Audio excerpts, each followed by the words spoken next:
Hey, what's up guys, welcome back to the channel. Now today I'm going to be comparing the Razer Mamba Tournament Edition with the Corsair M65 Pro RGB gaming mouse. Keep in mind that most of the things I'll be talking about are subjective and they'll vary from person to person, but I'll try to keep most gamers in mind. Anyway, I'm going to be looking at the build quality, features, performance, and overall feel and comfort. So the Razer Mamba and the Corsair M65 Pro both feel pretty premium. I'm not sure what materials are used in the Mamba, but it feels very nice. The M65 has an aluminum frame which makes it lightweight. It also feels very premium and has everything fit where it's supposed to be. Part of the reason why both products look great is because of the lighting they offer. Both are equipped with RGB technology that can be controlled in their respective softwares. The Mamba has a little bit of an advantage in this section because of the two lighting strips on the surface which are very visible from all angles. The M65 has gorgeous lighting as well, but most of it is covered by your hands. The logo and the underglow are really the only things that light up.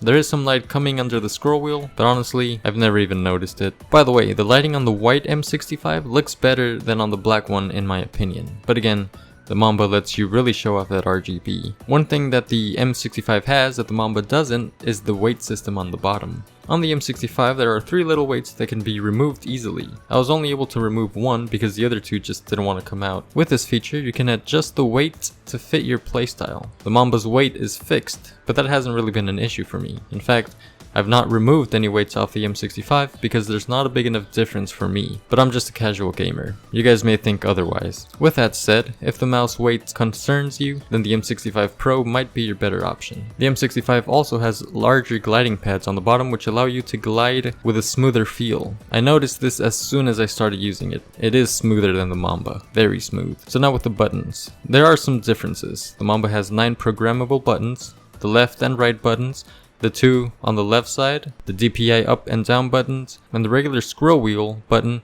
as well as a left and right tilt function on the scroll wheel. The M65 Pro has 8 programmable buttons, the left and right buttons, 2 on the left side, the DPI up and down, scroll wheel, and the sniper button. The M65 doesn't have a scroll wheel tilt function. This for me changes a couple things because I'm already used to using the tilt function on the scroll wheel for some websites that allow you to scroll to the sides, especially when they're in a small window. Also, when editing, you may want to scroll to the side. The M65 on the other hand has a sniper button which lowers your DPI only when it's pressed. This is meant to be used in games when you're using a sniper and you have to lower your DPI to focus more on your shot. In my opinion, and since I'm just a casual player, the tilt function on the scroll wheel just works better for me. I don't use it while gaming, but I don't use the sniper button either. I normally forget I even have it. Other than that, the sniper button is pretty much useless when you're not gaming. Once again, I would go with the tilt function on the scroll wheel, but you may think differently. And now for the performance. This is one of the parts where it gets tricky because I've had the Mamba for a year and a half and I've only had the Corsair M65 for a month. With that said, the Mamba, which has a laser sensor, has performed great the whole year until recently. In the past couple weeks, the mouse keeps freezing randomly. Everything works, the cursor just doesn't move when I move the mouse. This only happens for about a second, then it returns to normal. If that happens during an intense game, it will make you lose and possibly throw your Mamba in the garbage. There are also tons of negative reviews on the Mamba because of sensor issues. I think what I'm experiencing now is related to that.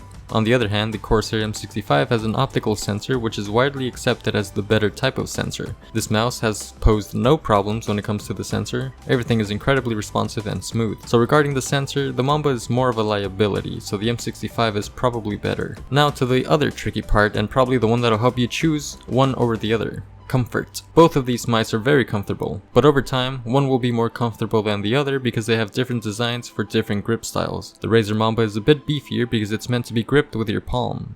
The Corsair M65 is a little different because it's meant for claw grips. I find the Mamba more comfortable because I naturally grip the mouse with my palm, but once again, it all depends on you. So to reiterate, both of these mice are some of the best out there. Something weird happening with the price of the M65. When I bought it, it was $50 US, but now it's $90 on the Corsair website. It actually went down to $50 once again as I record this video, but it's still $50 everywhere else. The Mamba costs around $80 US depending on where you buy it. If you use your mouse with a claw grip, the M65 is the one for you.